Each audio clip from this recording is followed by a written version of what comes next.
বন্ধুরা আবারও চলে এলাম নতুন একটা রেসিপি নিয়ে।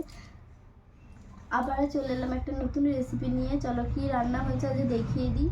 আজকেও দেরি হয়ে গেছে রান্না করতে, তো আজকে তাড়াতাড়ি উঠেছি কিন্তু দেরি হয়ে গেছে, অনেক রকম রান্না করেছে তাই জন্য দেরি হয়েছে। চলো দেখিয়ে দিই কি রান্না হয়েছে। প্রথমে আছে লেবু, পেঁয়াজ, আর এখানে আছে নুন।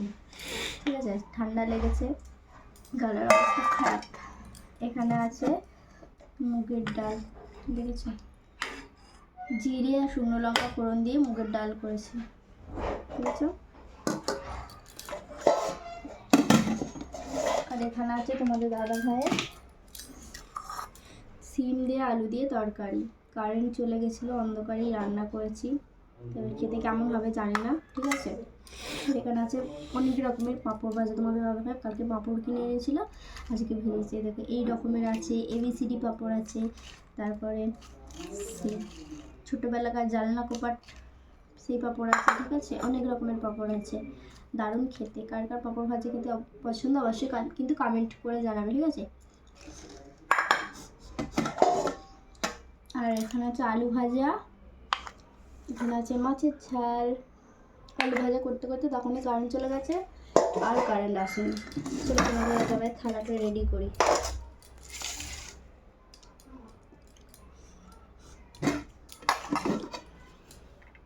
ভাতটা প্রথমেই চাপিয়ে দিয়েছিলাম। ঠিক আছে,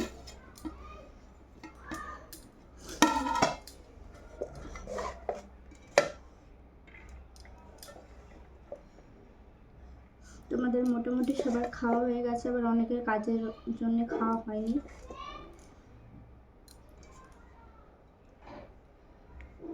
আমরা এবার খাবো, তাই তোমাদের সাথে একটু শেয়ার করে দিচ্ছি আমরা কি কি খাবো। ঠিক আছে,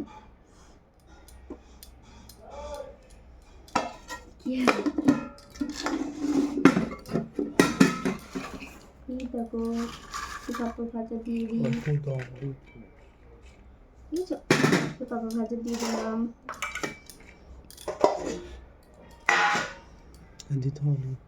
একটু আলু ভাজা দেবো, বলতে বলে বলে মানে সাজাচ্ছি থালাটা। ঠিক আছে, এই দেখো আমার থালা রেডি। একটা লবণ, দেখো আজকের এই মেনু,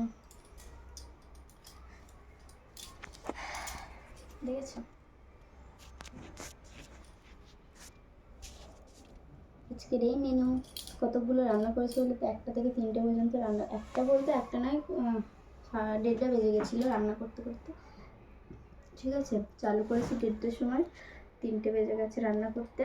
চলো আজকের এই মেনু, আমরা খাওয়া দাওয়া করে নিই, আর তোমরা ততক্ষণে আমাদের ভিডিওটাকে শেয়ার করে দাও, আর লাইক কমেন্ট অবশ্যই করো, সাবস্ক্রাইব করে দিও।